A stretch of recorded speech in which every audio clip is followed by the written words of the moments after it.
অনেকেই জিজ্ঞেস করতেছো যে ট্যাবের টাকা কবে পাবো।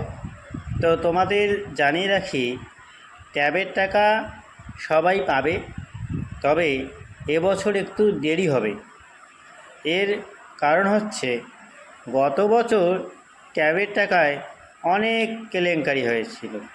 তাই এডুকেশনাল ডিপার্টমেন্ট থেকে যে পদ্ধতি বের করা হয়েছে সেটা হচ্ছে কি, এই ট্যাবের টাকা যারা পায় তাদেরকে আর একটু প্রসেসিংয়ের মাধ্যমে বা যাচাই পর্যবেক্ষণের মাধ্যমে যাতে সঠিকভাবে ছাত্রছাত্রীরাই টাকা পায়, গত বছরের মতো যেন কেলেঙ্কারি না ঘটে, তার জন্যই তারা বিভিন্ন পদ্ধতিতে বা পর্যায়ক্রমিকভাবে বিশ্লেষণ করে সেলফ ডিক্লারেশন, ওটিপি ভেরিফিকেশান বা আরও বিভিন্ন ধাপে ধাপে ধাপে ধাপে পরীক্ষাজাত করে তারপরে টাকাটা দেবে।